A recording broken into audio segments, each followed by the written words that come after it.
Cela fait maintenant plus de 3 ans que des théories en tout genre ont pu être émises sur ce qu'il va réellement se passer durant la saison 4. Mais plus on avance dans le temps, plus nous avons d'éléments qui nous permettent d'y voir plus clair. Aujourd'hui, je pense tenir la théorie la plus ultime jamais construite sur ce que nous aurons dans la saison 4 de Wakfu. Bien entendu, elle est totalement subjective. Aussi, n'hésitez pas à foncer en description et venir en discuter sur Discord. Je serais heureux de pouvoir en discuter avec vous. Mais avant ça, laissez-moi vous l'exposer. Voici l'ultime théorie sur la saison 4 de Wakfu.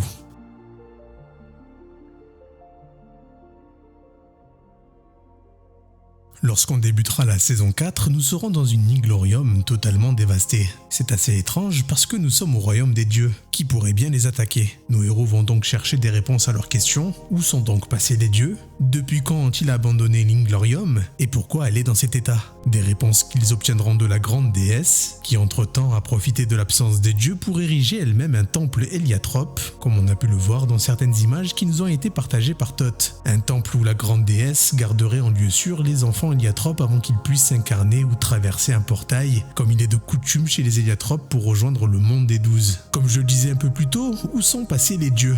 Pourquoi ont-ils abandonné l'Iglorium et comment la déesse a pu atteindre cet endroit? Eh bien, de ce que nous savons, les dieux ont banni la grande déesse dans le Nécromonde, un endroit qui se situerait au final bien plus près qu'on ne s'imagine, puisqu'il y a de grandes chances que le Nécromonde ne soit en réalité que dans les tréfonds du monde des 12. Un endroit encore bien mystérieux, où semble se terrer une entité déchue aussi puissante qu'un dieu si ce n'est plus, car la seule raison légitimant sa présence dans le Nécromonde, c'est qu'il soit lui-même banni autrefois par les dieux, car il représenterait un trop grand danger pour eux. Un endroit bien étrange car elle semble vouer un culte au cube, évoquant fortement l'Héliacube, notamment les portails par lesquels ils peuvent voyager pour collecter du Wakfu. Est-ce que l'explosion de l'Héliabombe aurait permis à cette mystérieuse entité d'acquérir ce nouveau pouvoir? Ce qui est sûr, c'est qu'entre-temps, la grande déesse a réussi à s'enfuir du Nécromonde, et qu'elle représente la plus grande source existante de Wakfu, étant à la base même de cette énergie. Sans nul doute que Tauros, ce nouveau grand méchant de la saison 4 de Wakfu, menant ses opérations de collecte de Wakfu à la tête de son armée de morts, soit à la recherche de la grande déesse. Et sans nul doute aussi que l'Héliabombe ait un rôle fondamental dans tout ça. C'est l'élément le plus important avec lequel nous concluons la saison 3. Celui qui va changer à tout jamais les choses qui vont se passer dans la saison 4. C'est ainsi que débutera l'invasion des mondes, une invasion en quête de Wakfu se caractérisant par une sorte de corruption, une corruption envahissant le monde physiquement pour le vider de son énergie, ainsi que ses autochtones les transformant alors en ce qu'on appelle nécrom. Une corruption qui semble-t-il aurait touché également Ephrim depuis l'aube des temps, car nous pensions tous qu'il s'en était retourné dans son Dofus après la guerre contre les méchasmes. Mais plus important encore, il est très probable que les dieux eux-mêmes soient touchés eux aussi par ce mal, sûrement par négligence, ne sachant pas à quoi ils avaient réellement affaire. Cela explique pourquoi il n'y a plus de dieux dans l'Iglorium. L'hégémonie a été brisée, la guerre déclarée entre Tauros accompagné des déités qu'il aurait réussi à corrompre contre les autres dieux restés sains d'esprit. Cela expliquerait pourquoi ils ne répondaient plus aux suppliques des Douziens.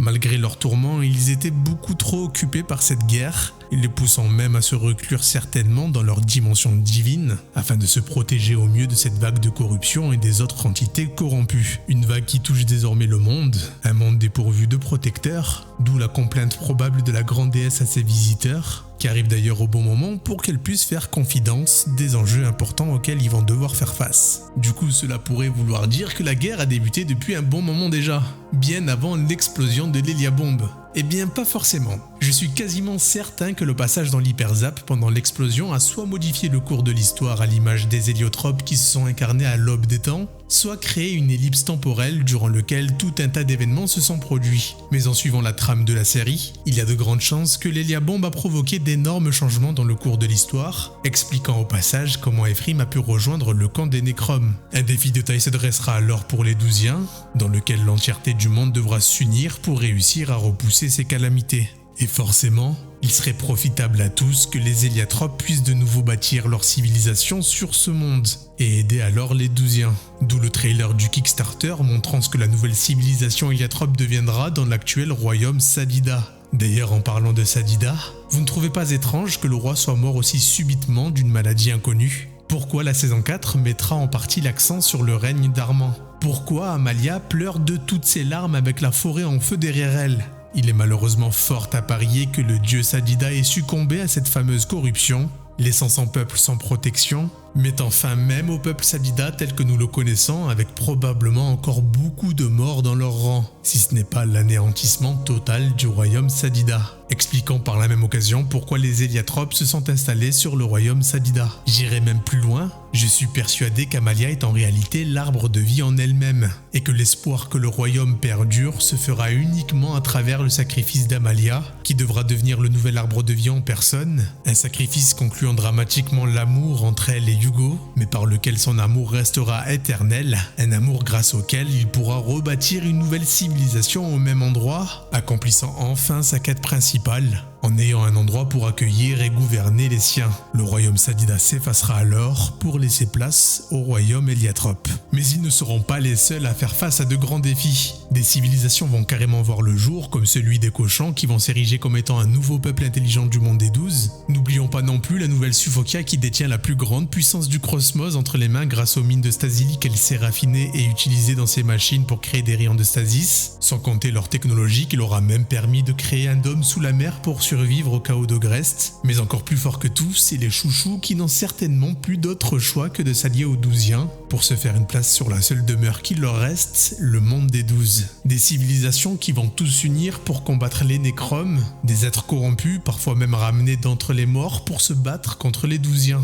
Tout cela, je le rappelle, pour récupérer un maximum de Wakfu pour Tauros. Cela explique pourquoi nous aurons des ennemis de toutes sortes, que ce soit des chouchous, Ephrim qui est un dragon héliatrope, ou encore des sortes de répliques de Tauros. C'est simplement la corruption issue du nécromonde qui envahit le monde pour le faire totalement basculer du côté obscur. Et si cette vague de corruption touche le berceau même de la vie, à savoir Incarnam, c'est l'incarnation même de la vie qui est en danger d'être corrompue. Cela expliquerait du coup pourquoi la grande déesse reste dans l'Inglorium et pourquoi l'accent y a été mis pour qu'on puisse voir Incarnam dans ce plan du trailer. Elle doit veiller à ce que la base même de la vie en elle-même ne soit pas touchée par ce mal. De retour sur le monde, nos héros vont s'atteler à unir les peuples face à ce danger, expliquant pourquoi nous aurons tous les grands dirigeants en conversation avec la grande déesse. Elle pourra les informer eux aussi de la catastrophe à laquelle ils vont devoir faire face. Une conversation qui les convaincra d'accepter son peuple sur le monde afin qu'ils puissent bénéficier de sa protection.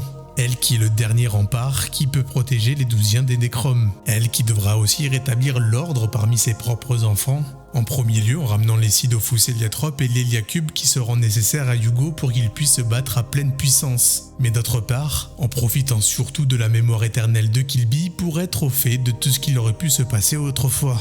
Des secrets inimaginables doivent être enfouis dans les souvenirs de Kilby, une malédiction qu'il serait peut-être bon de supprimer pour que Kilby puisse de nouveau goûter au bonheur de découvrir des nouvelles choses, mais dont la grande déesse a peut-être doté intentionnellement Kilby et Shinonome pour qu'ils puissent faire face à ce monstre aujourd'hui. C'est ainsi que la confrérie, avec toutes les réponses à leurs questions, vont se lancer dans leur ultime aventure pour repousser les nécromes. Une aventure qui, nous le savons, va se solder tragiquement, puisqu'il est fort à parier que Hugo sera l'origine même de l'énorme raz-de-marée qui va ensevelir le monde en faisant d'innombrables victimes. Un moment tragique où les dieux vont enfin se décider finalement à intervenir pour sauver le maximum de monde de ce nouveau cataclysme. Tout cela en protégeant quelques endroits où la vie pourra continuer à persister. Un combat final où Hugo aura enfin atteint sa taille adulte. D'ailleurs, je tenais à revenir dessus. En effet, je pense que ce sera grâce à la grande déesse qu'il pourra grandir subitement. Mais il est bon de noter que c'est aussi grâce à l'intégralité du peuple héliotrope ingéré dans la saison 3 lorsqu'Oropo se laisse exploser dans sa dimension avec Echo. Nous aurons donc droit à une évolution incroyable du personnage en fin de saison. Hugo aura alors une puissance encore jamais vue et qu'on ne reverra probablement plus jamais dans la série ou dans de futurs combats du Cosmos. Un combat concluant définitivement les aventures de Ruel, Amalia, Eva, Tristepin, Adamaï et Hugo, laissant à un monde qui a vécu sa pire heure venir mais qui aura su résister, une résilience laissant la place de l'ère du Wakfu, l'ère de la vie, à celui des vagues, l'ère du Waven.